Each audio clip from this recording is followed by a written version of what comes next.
to today's meditation time. I am honored that we get to share space together for just these few minutes. And I am also honored that you have made your self-care and your peace and your calm a priority, and that I get to be a part of that. So let's just find our way into whatever spot in our home we have designated as our place of no distractions, our place of pulling away just a bit. And let's get comfortable. And whether you're seated or lying down, you just find a place that feels good for you. And then I would invite you to gently close your eyes and just let the breath for these first few rounds, just let it come. And just think, my alarm goes off, or my reminder, or whatever it is that triggers this time for you. And you know you have two choices. You have a choice to respond and go with it, or you have a choice to push it to the side because you are so very busy and there are so many things to do. But the fact that you chose to show up, just sit for a second and just think, what an incredible thing that is, the showing up. And so as we've settled in here together, let's just start to find a rhythm of breath that can allow us to calm our spirits and really relax our bodies into whatever position you have found. So together, let's take a long, slow, deep breath in. And then exhale, let it go. And again, together, a long, slow, deep breath in. And exhale, let it go. One more like that, long, slow, deep breath in. And let it go.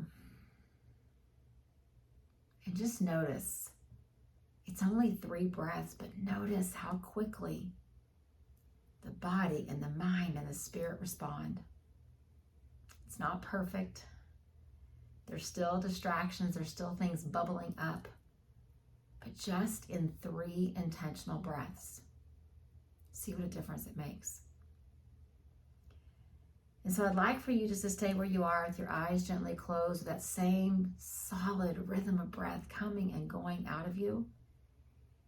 And I want us to turn our attention to what will come across our calendar tomorrow, across this globe. The longest day of darkness in the 12 months of the year, the Winter Solstice. But the coolest thing is that the day after, the light begins to return little by little. And so what I'd like us to do is just really shift our perspective. There's a quote by Ram Dass that I want to share with you that I think would help us when we think about the darkness, the limited possibilities of this shortened day. He says, we're sitting under the tree of our thinking minds, and we're wondering, why aren't we getting any sunshine? So just think about that again as I read it. We're sitting under the tree of our thinking minds, wondering, why aren't we getting any sunshine? And I've read this quote so very many times, and I can just imagine his face as he was writing it, almost with a grin on his face. This idea of we as humans, we get trapped. We get bogged down into the thinking mind part of who we are. And then we find ourselves complaining that there's no sun, that there's no light. And all we got to do is move. Physically, almost move ourselves out of this trap of the thinking mind and what it does to us. It's a wonderful tool, and it is so efficient, and it's so amazing as it acquires knowledge, but it can also paralyze us from growth, from transformation, from peace. And like he says, from sunshine. So what I'd like us to do is, as we look ahead to tomorrow, to this winter solstice, I'd like to change Ram Dass's words and say, we're sitting under this calendar date of the darkest day of the year, wondering why we can't see any light. So what I would challenge us to do is, as tomorrow comes, don't get so bogged down in what the darkness represents. But remember that as the winter solstice comes, the very next day, the light begins to shift. It's this beautiful pivot back toward light. Until before we know it, we're in the summer solstice and we have the longest day of light on the earth. So let's not get trapped in the thinking mind. And we'll start with tomorrow with the winter solstice, but I would encourage you just to examine yourselves in these few minutes of quiet that we'll take in just a second and see where else has my thinking mind kind of trapped me. Where am I beginning to complain? And if I would just pause and realize I can do something about it. For some of us, that thinking mind is the negativity that we say about ourselves. For some of us, it is the shortness of our temper, the impatience that we feel, and it causes the thinking mind to jump and to react and to respond in a way that is not reflective of our heart. Our other parts of our thinking mind limit how we see possibilities. They make us think that we can't, that it's not logical, it's not realistic. But what happens is it eventually begins to quiet our heart and our spirit and our passion. But they're just as important within us as the mind. And so we'll use tomorrow as a tool to begin to shift and think about the light. But for these next few minutes, as we sit together, I'm going to ask myself, and I would encourage you to ask yourself, where have I gotten stuck under this shade of my thinking mind? Where have I gotten stuck from the thought patterns that I've almost started to see as normal? Where have I gotten stuck in the ideas that there are no possibilities or options for me? And I could go on and on with questions, but let's just sit for these few minutes of quiet and each of us just ask ourselves, where have I gotten stuck in this thinking mind? Where do I need to break free and find liberation? And you may not come up with answers in these few minutes that we have, but you'll start to ask the question. You'll start to examine. You'll start to find awareness.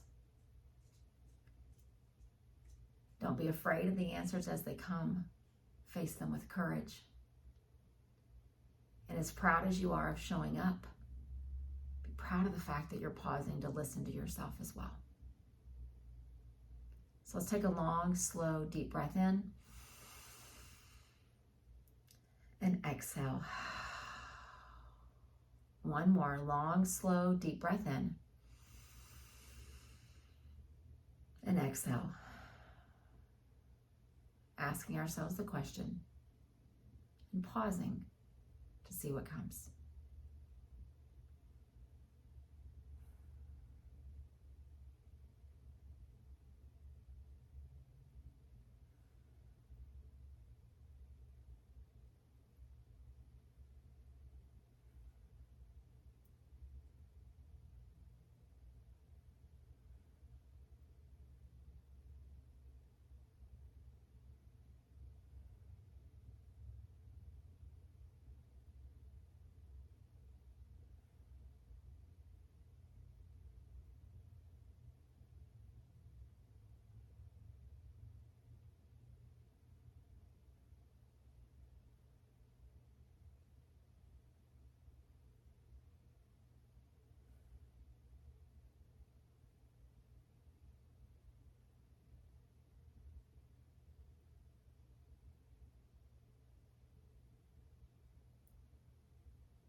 Let the sound of the singing bowl bring you back to the space we're sharing, but just continue to sit or lie there with your eyes closed, listening, becoming aware just a little bit more.